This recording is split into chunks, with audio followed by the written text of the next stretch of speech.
Hi everyone, and welcome to my advertising creative strategy, concepts and execution for Mustache Ice Cream. Here's the overview. The product I am advertising is Mustache Ice Cream. They will be branching out from their ice creamery located in the Melbourne CBD and will now be offering take-home tubs at supermarkets.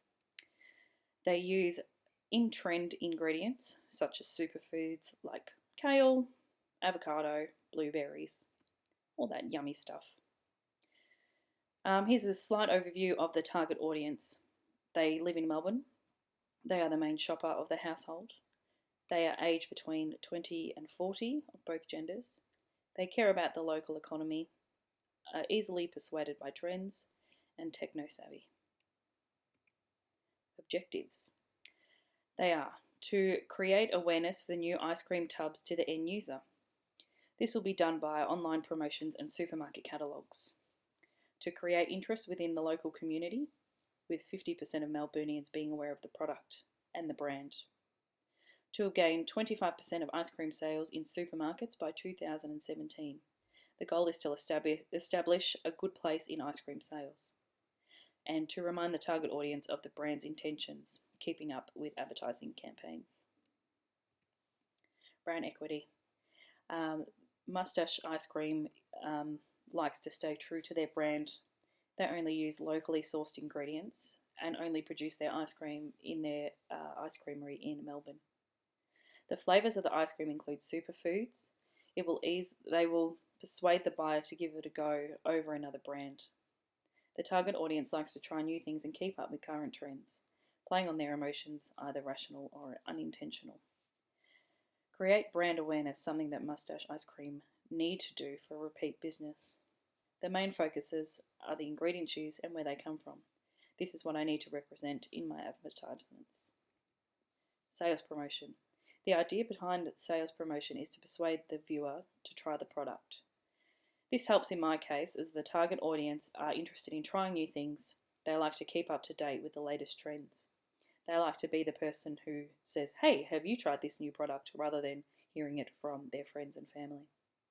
We need to keep up the recognition that they are purchasing an IT product, in-trend product, and promoting often that they're helping growing the local community and keeping those people in jobs. I would reduce the cost per item for the first week in the catalogue campaign. This will help to boost the initial sales.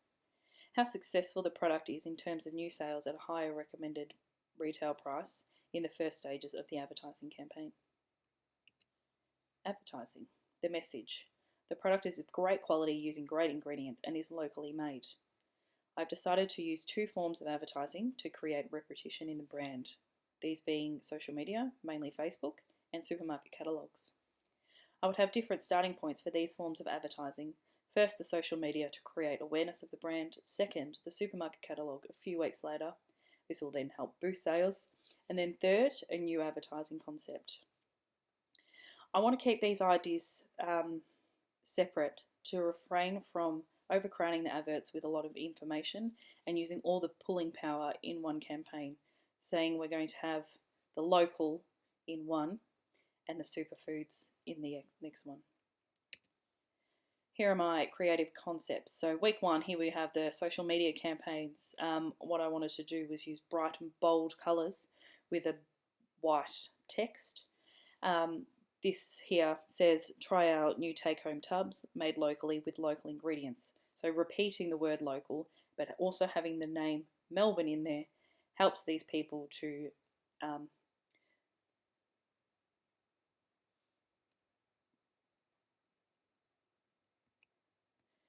In week three, I would have the supermarket catalogue. Here is just a very standard advert that would be placed in. Here, so you see avocado ice cream. That doesn't sound normal to most people. And then we also see that it has toasted quinoa flakes. We like to put in here that it's a new product. The price it stands out a lot, sorry. And here, support your city, made here in Melbourne with local ingredients. Again, using the word local and Melbourne in the campaigns. In week 8, I would then start another campaign. Here would just be the superfoods idea rather than Melbourne or local. This will create a repetition in the brand. Everything else looks the same, like the logo, the name. The difference is this time we are focusing more on the superfoods rather than local. My advertising creative justification. To ensure that the message is interpreted correctly, use of the city name Melbourne in the advertisements, using the word local for both production and produce, and using the word superfoods. These really get into the heads of my target audience. The product really speaks for itself. If the product or advertising is challenged, we will direct these people to the website, which explains heavily about the product and the ingredients used. The brand has nothing to hide in terms of its quality. Thank you for watching.